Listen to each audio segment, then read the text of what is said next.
ಒಂದು ವಿಡಿಯೋ ಬರ್ತಾ ಇದೆ. ಇವಾಗ ಯಾರು ಲೇಟ್ ಆಗಿ ಬರ್ತಿದ್ದಾರೆ ಬಾರ ವಿಡಿಯೋ ತೀವ್ರ ಸರ್ ಒಂದು ನಿಮಿಷ ಬಸ್ ಸ್ವಲ್ಪ ಮಾಂತೇಶ್ ಲೇಟ್ ಆಗಿ ಬರ್ತಿದ್ದಾರೆ ಮಂತೇಶ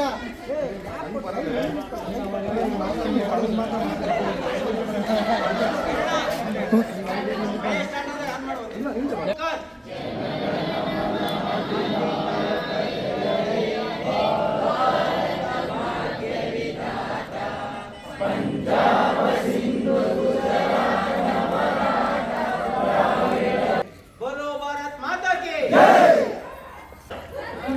ಹೋಗಿ ನಿಮ್ಮ ಸೆಕ್ಷನ್ ಹೋಗಿ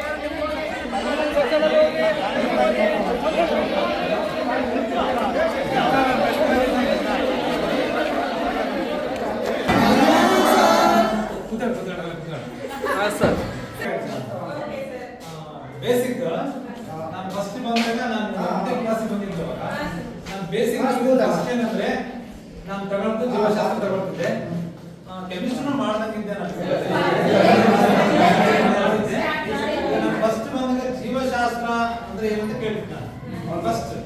ಫಸ್ಟ್ ನಾವು ಜೀವಶಾಸ್ತ್ರ ಅಭ್ಯಾಸ ಮಾಡ್ಬೇಕಾದ್ರೆ ಜೀವಶಾಸ್ತ್ರ ಅಂದ್ರೆ ಏನು ಅಂತ ಕೇಳ್ತೀನಿ ನಾನು. ಯಾರು ಹೇಳ್ತೀರಾ? ಜೀವಶಾಸ್ತ್ರ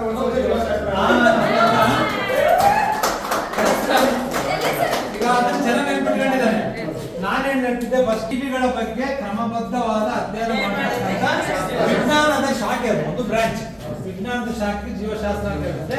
ಜಸ್ಟ್ ಸುಮ್ಮನೆ ನಾನು ಕಾಮಿಡಿಗೆ ನಿಮಗೆ ಈಗ SSLC ವಾರ್ಷಿಕ ಪರೀಕ್ಷೆಯಲ್ಲಿ ವಿಜ್ಞಾನ ವಿಷಯದಲ್ಲಿ ಭೌತಶಾಸ್ತ್ರ ಮತ್ತು ರಸಾಯನಶಾಸ್ತ್ರ ಕೈಕೊಟ್ಟಾಗ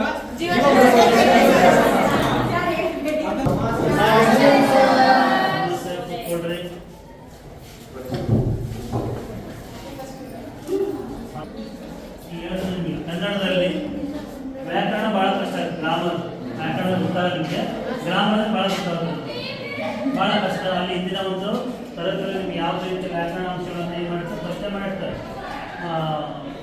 ಡೀಪಾಗಿ ಯಾರು ಹೋಗೋಲ್ಲ ನಾವು. ಈಗ ಸಂಧಿ ಅಂದರೆ ಸಂಧಿಯಲ್ಲಿ ಎಷ್ಟು ವಿಧ ಅಷ್ಟು ಹೇಳ್ತಾ ಬರ್ತಾರೆ. ಇಲ್ಲಿ ಬಂದು ಅವುಗಳು ಬಹಳ ಪ್ರಮುಖವಾಗಿರ್ತಕ್ಕಂಥದ್ದು.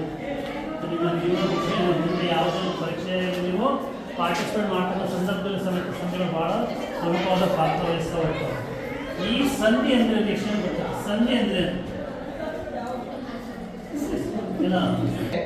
ಭಾರತ ಎನ್ನುವಂಥದ್ದು ಪ್ರಪಂಚದಲ್ಲಿ 2ನೇ ಅತ್ಯಂತ ಜನಸಂಖ್ಯೆಯಲ್ಲಿ ದೊಡ್ಡದಾಗಿರುವಂತಹ ದೇಶ ಆಗಿದೆ. ಹಾಗೆ ವಿಸ್ತೀರ್ಣದಲ್ಲಿ ನಾವು ನೋಡಿದಾಗ 7ನೇ ದೊಡ್ಡ ರಾಷ್ಟ್ರ ಎನ್ನುವಂಥದ್ದು ನಮ್ಮ ಗಮನಕ್ಕೆ ಬಂದಿದೆ ಎನ್ನುವಂಥದ್ದು. ಸೊ ಹಾಗಾಗಿ ಭಾರತದ ಪ್ರಾಕೃತಿಕ ವಿಭಾಗಗಳು ಎಂದ್ರೆ ಏನಪ್ಪಾ ಅಂದ್ರೆ, ನಮ್ಮ ಇಡೀ ಭಾರತವನ್ನ ಪ್ರಕೃತಿ ದತ್ತವಾಗಿ 4 ಭಾಗಗಳಾಗಿ ನಾವು ಅದನ್ನ ವಿಭಜನೆ ಮಾಡಿದ್ದೀವಿ ಎನ್ನುವಂಥದ್ದನ್ನು. ಒಂದು ಉತ್ತರದ ಪರ್ವತಗಳು ಅಂತ, 2ನೇದು ಉತ್ತರದ ಮೈದಾನ ಅಂತ, 3ನೇದು ಪರ್ಯಾಯ ಪ್ರಸ್ಥಭೂಮಿ ಅಂತ, 4ನೇದು ಇದು ಎರಡು ಕರಾವಳಿ ತೀರಗಳು ಮತ್ತು ದ್ವೀಪಗಳು ಎನ್ನುವಂಥದ್ದನ್ನು. ಸೊ ಹಾಗಾಗಿ ಈ 4 ಪ್ರಾಕೃತಿಕ ವಿಭಾಗಗಳನ್ನ ನಾವು ಇವತ್ತು ಅಧ್ಯಯನ ಮಾಡೋಣ. ಅದಕ್ಕಿಂತ ಮುಂಚೆ ನಾವು ಈಗ ಭಾರತ ಎಷ್ಟು ರಾಜ್ಯಗಳನ್ನು ಹೊಂದಿದೆ ಅನ್ನೋದು ನನಗೆ ಬೇಕಾಗಿದೆ. ನಿಮಗೆ ಜನರಲ್ ನಾಲೆಡ್ಜ್ ಎಷ್ಟಿದೆ ಅಂತ ಇದರಿಂದ ಗೊತ್ತಾಗುತ್ತೆ. ಇದರಲ್ಲಿ ಅತ್ಯಂತ ಬುದ್ಧಿವಂತ ಅಂದ್ರೆ ನಮ್ಮ ಹುಡುಗ ಅಂತ ಅನ್ಕೊಂಡಿದ್ದೀನಿ. ಈಗ ಭಾರತದ ರಾಜ್ಯಗಳ ಸಂಖ್ಯೆ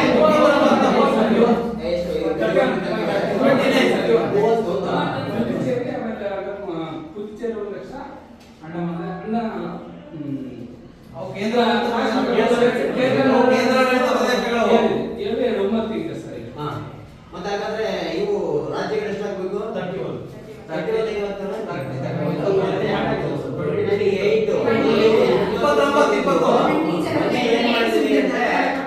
ಜಮ್ಮು ಕಾಶ್ಮೀರವನ್ನ ನಾವು ಏನ್ ಮಾಡಿದ್ವಿ, ಅದನ್ನ ಕೇಂದ್ರಾಡಳಿತ ಪ್ರದೇಶಗಳನ್ನಾಗಿ ಮಾಡೋದ್ರಿಂದ 28 ರಾಜ್ಯಗಳು 9 ಕೇಂದ್ರಾಡಳಿತ ಪ್ರದೇಶಗಳಿಂದ ನಾವು ಓದ್ತಾ ಇದ್ದೀವಿ ಸರ್.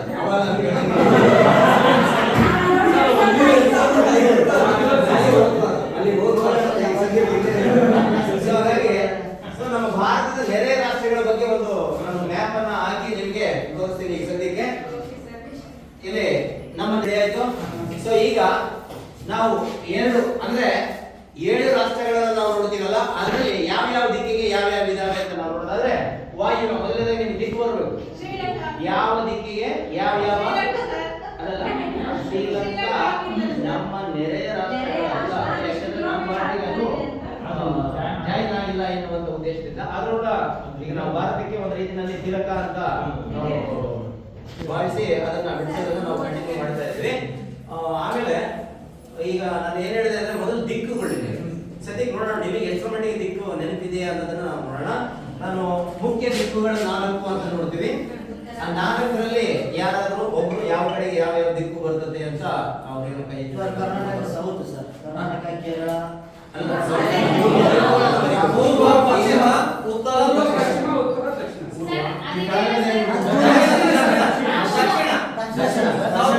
ಇದರಲ್ಲಿ ಸ್ವಾತಿ ಅವರು ಭಾಗವಹಿಸುವಂತಿಲ್ಲ, ಯಾಕಂದ್ರೆ ಅವರು ಸಮಾಜ ಹಿಡಿದಿರೋದ್ರಿಂದ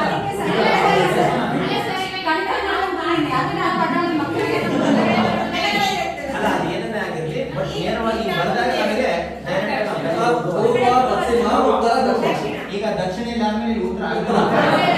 ಈಗ ಈ ಕಡೆ ಪೂರ್ವ ಅಲ್ವಾ? ಇದು ಪೂರ್ವ.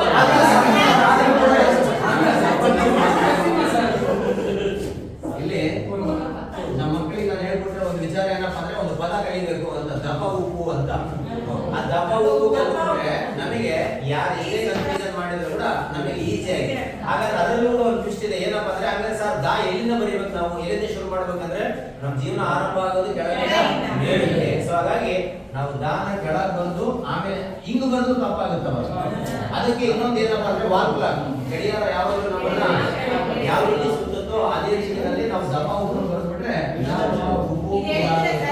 ಅವಾಗ ನಾನು ಇನ್ನೂ ಅಷ್ಟೊಂದು ಇದೆಲ್ಲ ಬರ್ತಾ ನಮಗೆ ನೆಕ್ಸ್ಟ್ ಉಪದಿಕ್ಕುಗಳು ಅಂತ ಕರಿತೀವಿ. ಇದಕ್ಕೂ ಒಂದು ವರ್ಣ ನಾವು ಕೊಟ್ಟಿದ್ದೀವಿ. ಏನಪ್ಪಾ ಅಂದ್ರೆ ಆನೈ ವಾಯಿ ಅಂತ, ಆನೈ ವಾಯಿ ಅಂತ. ಬಟ್ ಅಲ್ಲಿ ಕೂಡ ಏನಪ್ಪಾ ಅಂದ್ರೆ ನಾವು ಮೊದಲನೇದ್ರಲ್ಲಿ ಕೆಳಗಡೆಯಿಂದ ಮ್ಯಾಪ್ ಹೋಗೋದು ಸರಿ ಸರ್ ಅಂತ ಹೇಳಿದ್ವಿ. ಇಲ್ಲಿ ಕೆಳಗಡೆನೆ ಹೇಳಿದಾವೆ. ಸೊ ಹಾಗಾಗಿ ಯಾವ ಕಡೆ ಬರೀಬೇಕು ಅನ್ನೋದು ಕೂಡ ಇಲ್ಲಿ ಇಂಪಾರ್ಟೆಂಟ್ ಆಗುತ್ತೆ. ಸೊ ಹಾಗಾದ್ರೆ ನಾವು ನಿಮಗೆ ಹೇಳುವಂತದ್ದು ಏನಪ್ಪಾ ಅಂದ್ರೆ ನಮ್ಮ ದೇಹದಲ್ಲಿ ಸ್ವಲ್ಪ ಜಾಸ್ತಿ ಬಲ ಅಂದ್ರೆ ನಮಗೆ ಬಲಗೈ. ಯಾವುದನ್ನ ಕೆಲಸ ಮಾಡ್ಲಿಕ್ಕೆ ನಮಗೆ ಸ್ಟ್ರೆಂತ್ ಅಥವಾ ಬಲವನ್ನು ನೀಡುವಂತ ಕೈ ಅಂದ್ರೆ ಬಲಗೈ ಅಂತ. ಸೊ ಹಾಗಾಗಿ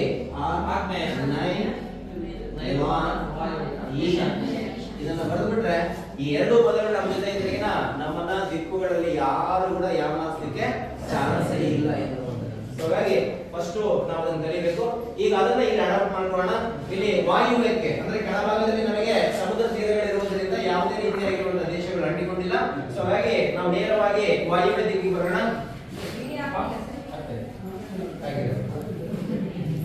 ಮೊದಲನೇದಾಗಿ ಪಾಕಿಸ್ತಾನ ಅದಾದ ನಂತರ ನಮಗೆ ಏನಾಗುತ್ತಂದ್ರೆ ಅಫ್ಘಾನಿಸ್ತಾನ. ನೀವು ಕೇಳಬಹುದು ಸರ್ ಅಫ್ಘಾನಿಸ್ತಾನಕ್ಕೆ ನಮಗೆ ಎಲ್ಲಿ ಒಂದು ಲಿಂಕ್ ಇದೆ ಅನ್ನುವಂಥದ್ದನ್ನು ನಾವು ನೋಡಿದಾಗ ಭಾರತದೊಂದಿಗೆ ಅತ್ಯಂತ ಕಡಿಮೆ ಒಂದು ಗಡಿ ರೇಖೆಯನ್ನು ಹಂಚಿಕೊಂಡಿರೋದಂದ್ರೆ ಅಫ್ಘಾನಿಸ್ತಾನ ಅಂತ.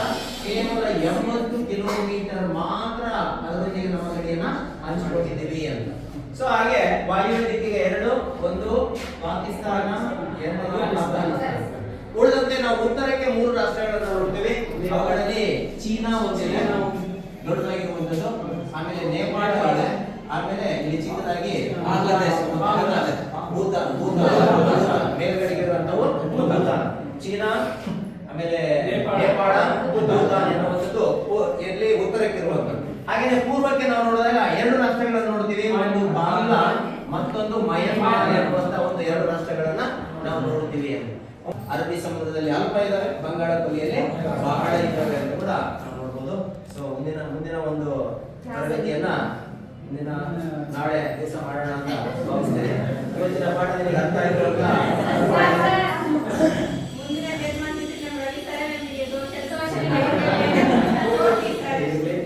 ಧನ್ಯವಾದಗಳು. ಇಲ್ಲಿಯವರೆಗೆ ನೀವು ಪಾಠ ಕೇಳಿದ್ದಕ್ಕಾಗಿ ಮತ್ತು ಈ ಒಂದು ಶಾಸನ ನಡೆಸಲಿಕ್ಕೆ ನನಗೆ ಅನುವು ಮಾಡಿಕೊಟ್ಟಿದ್ದಕ್ಕಾಗಿ ನಿಮ್ಮೆಲ್ಲರಿಗೂ